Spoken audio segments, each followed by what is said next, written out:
so here we have the right triangle. And we label the sides of the right triangle A, B, and C. Now, it's called a right triangle because one of the angles is a right angle. That's a 90-degree angle. The side that is directly opposite to it, we call that the hypotenuse, and this is the longest side of it. And then the two sides that create the 90-degree are called the legs of this triangle. All right? Now, the sides of it are A, B, and C. C is always the longest side. The Pythagorean theorem says A squared plus B squared is equal to C squared. Now, this is something that you need to memorize. A squared plus B squared is equal to C squared. Okay? And this is how we can find any missing angles, any missing sides. Okay, so let's see. Now, before we move on, this is one way to draw a triangle. But if you take this triangle and if you turn it around, okay? If you take this triangle and let's say you turn it around, and now this is the 90-degree angle, then the hypotenuse is over here. This is the one. Okay, so just remember it's the one directly opposite to the 90-degree angle. Okay, so let's take a look at these problems. So it says here, if C is the measure of a right triangle, find each missing measure. All right, express each in simplest radical form and as a decimal rounded to the nearest hundredth. Okay, so let's see. Let's take a look at this one. C is the hypotenuse. It means it's the largest side. So if this is A and this is B, A squared plus B squared is equal to C squared. So A is 10, right? So that's 10 squared plus 24 squared is equal to C squared. Okay. Now, at this point, go ahead and take out your calculators.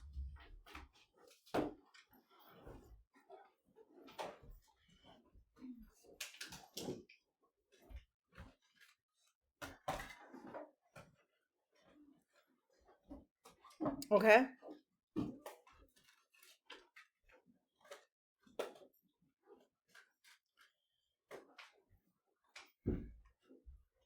So what's 10 squared? 100. Plus, here I have 24. And then the square is the button right to the left of the 12. Of the 4. Okay? So 24 squared is 576. Okay. So now this is 676 is equal to C squared. And now I need to take a square root of both sides, right? Just like we were doing in the last lesson. So C is, so let's see, what's the square root of 676? That's 26. So C is 26. Where's the square on the calculator? Here, to the left of the 4. The red one to the left of the 4. So it's control and that button. Oh, I see. Okay. Okay, so let's do this next one. So again, we have, okay, this one we're going to do without the calculator.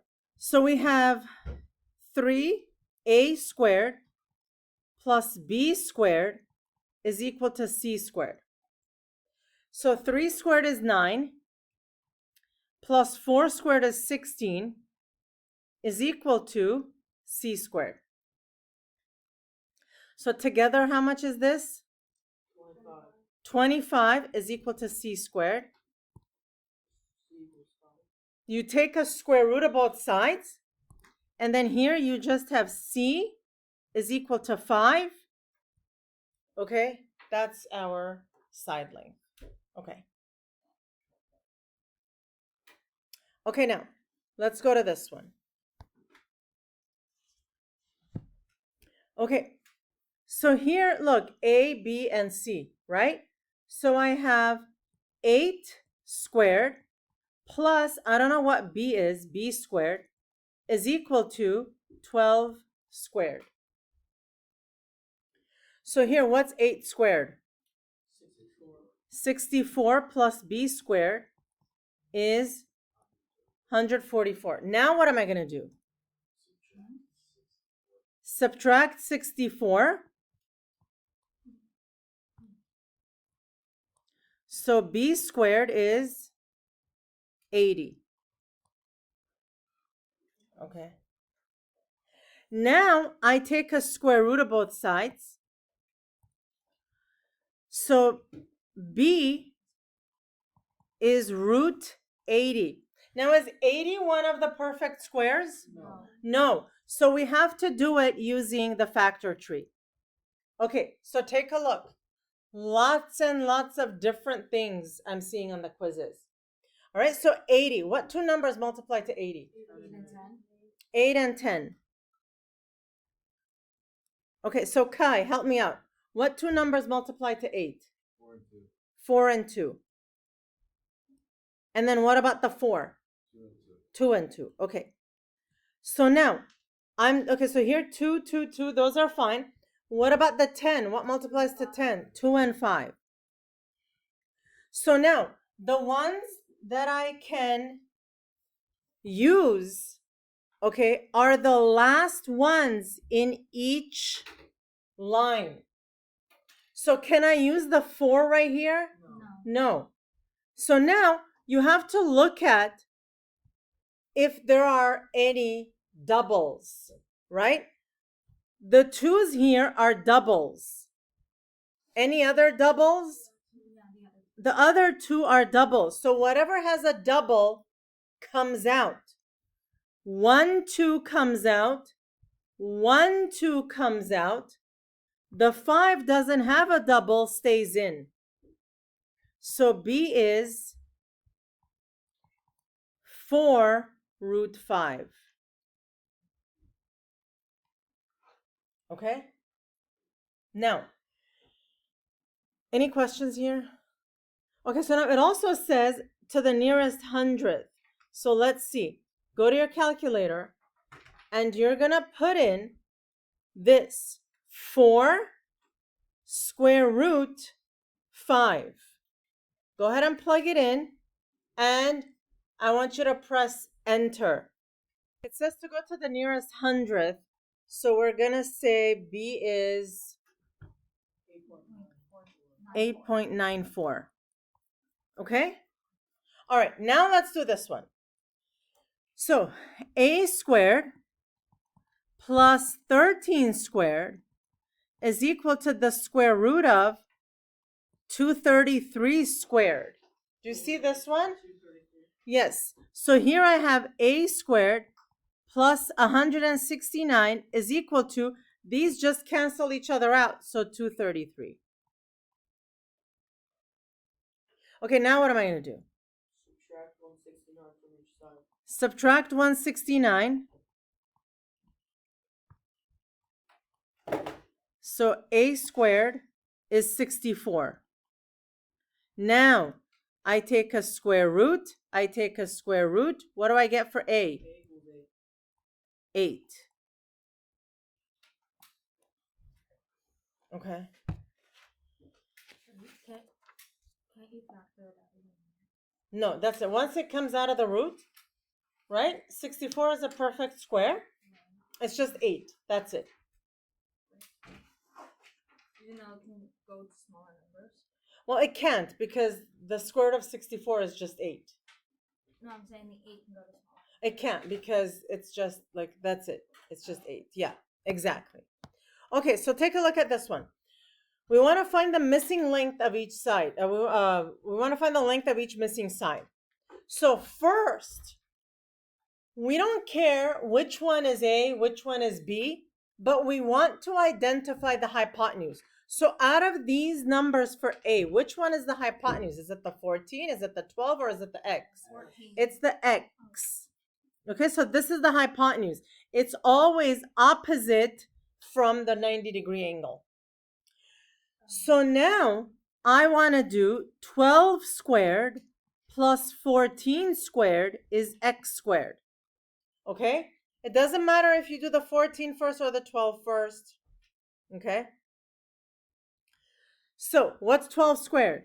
144. 144. Okay, so plus, this is going to be 196 is equal to X squared. So now, right, if I do 144 plus 196, Ashley, oh, you don't have a calculator, right? Okay, Eliana, do you have yours? What is this? Okay, sorry, it's 340. Have your calculators out so we can all do it together. So 340 is X squared. Now, I'm going to take a square root of both sides. Okay, so look, suppose we plug this in. The square root of 340.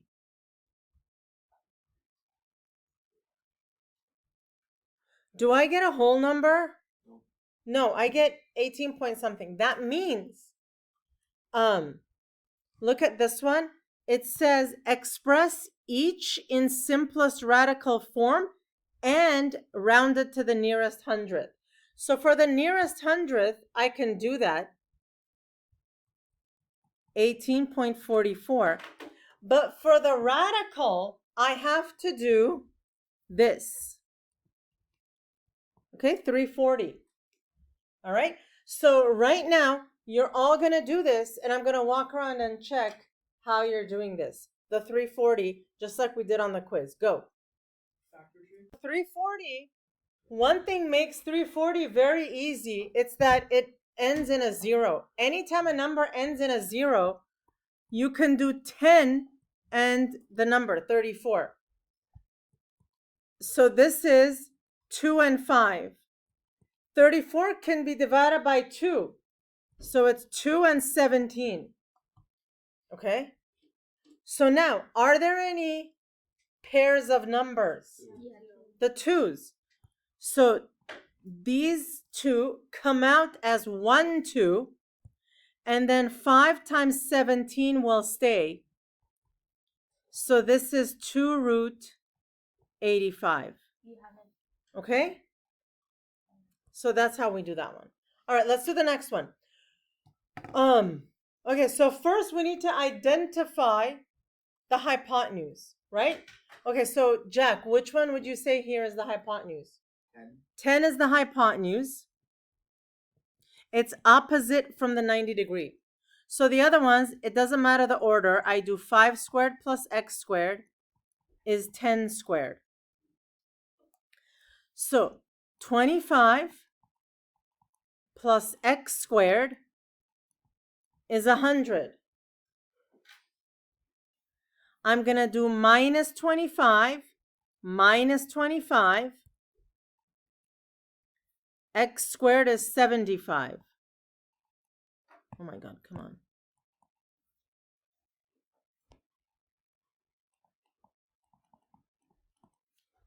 Okay, then what? Take a square root. So X is root 75. Is 75 a perfect square? No. No. So we have to do the factor tree. Okay, so Olivia, tell me, what would you think to divide by in this one? 15. Okay, so what do you get when you divide by 15?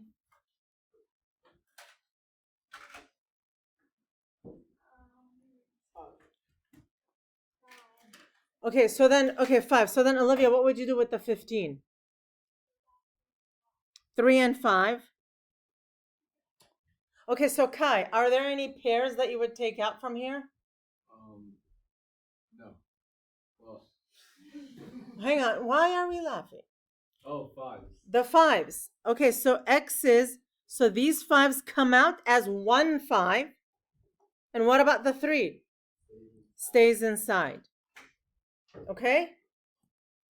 Okay, so plug this in your calculator. What do you get for 5 root 3?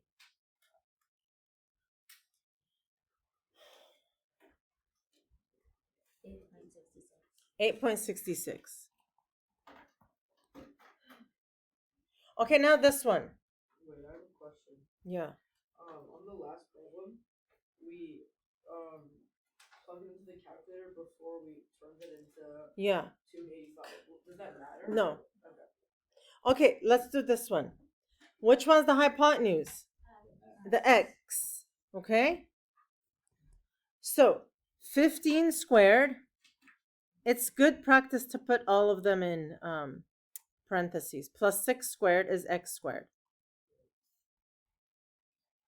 Okay, so what's 15 squared? 225. What's 6 squared? Equals x squared. So how much is this? 261. So now I take a square root. Is 261 a perfect square? It's not, so we have to do this. Okay, so now with 261, it's a little, I don't know. But I can narrow down what I want to divide by. Suppose you have no clue. Can you divide by 10? No. Can you divide by 5? Can you divide by 2? Let's see if we can divide by 3. We should be able to figure out if we can divide by 3 because I taught you the divisibility rules. Yes, you can. But suppose you're not sure, okay?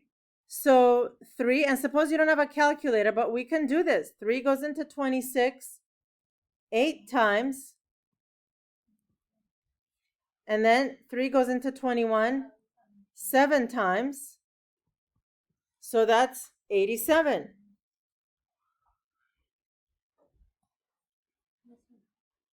So now the 87, can you divide by 5?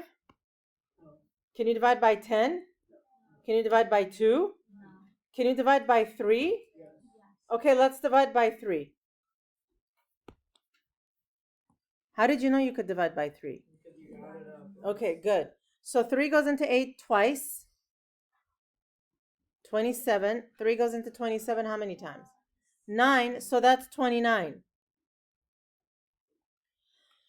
What about 29? What can we divide 29 by? It's prime. You can't divide by anything. So that's it. So now, Olivia, are there any pairs that can come out? Huh? Yeah, so what do I write? X equals what?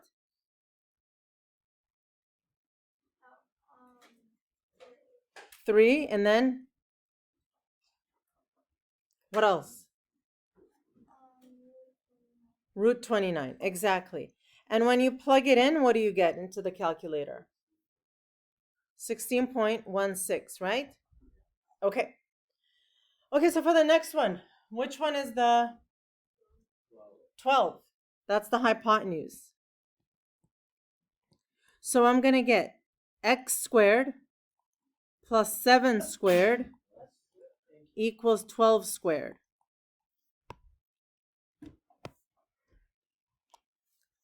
So this is going to be x squared plus 49 is 144. What now? Minus 49. So x squared is 95. Take a square root. Is 95 a perfect square? No. No. Okay, so now we got to divide the 95. Can I divide by 10? No. Can I divide by 5? Yes. Okay, so I divide by 5. 19. 19 is prime.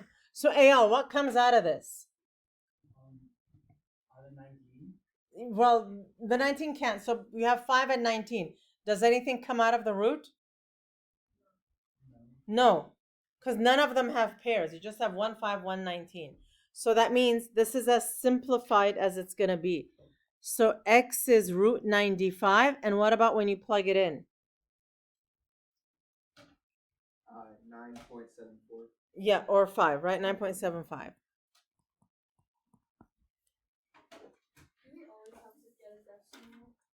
If it asks you, like here, the directions ask you to, so you should. Okay, next one.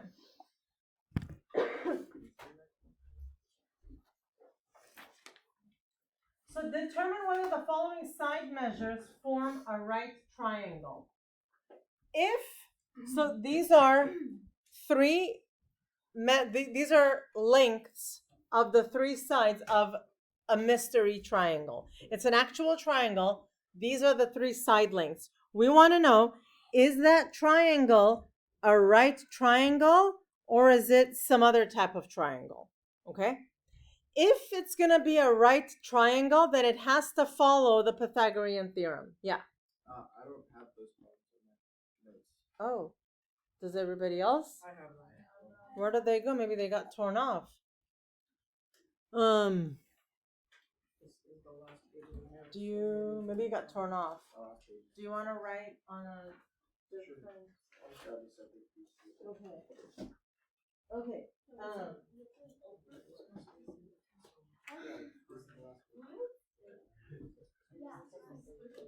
Okay. Here.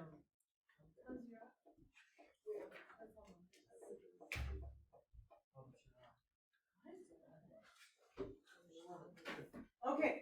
So here we go. What you want to do is you have to make the longest one C. Okay, so that has to be the longest one. So in here, I need to label this one C. So now I want to say, if I do 24 squared plus 30 squared, am I going to get 36 squared? Well, I don't know. We have to do it. How do you know? Okay, so we can't assume, right? So 24 squared, when you plug it in your calculator, what do we get? 576. What about 30 squared? 900. Is this equal to 36 squared, which is 1296? What is this? No, right? It's 1476, right? So no, this is not a right triangle. Wait, do we write no solution or just no? Just say no, because it says, is this a right triangle? So you just say yes or no. Okay, now in this case, look at this one. I have a 15, I have a 16, and there is a root 31. Now, I don't know which one of these is the largest one, so why don't we just try it out? Root 31, that's 5.6. So the 16 is going to be the C because that's the largest one. So now, ignore that decimal. We're going to do 15 squared. Root 31 squared is equal to 16 squared. Okay? So, 15 squared is what? 225. Okay, now this one, you don't need a calculator. What's the square root of 31 squared? 31. Just 31. 256. And we want to know, are these equal? So here, 256 does equal 256. So yes, this is a right triangle. Okay? All right.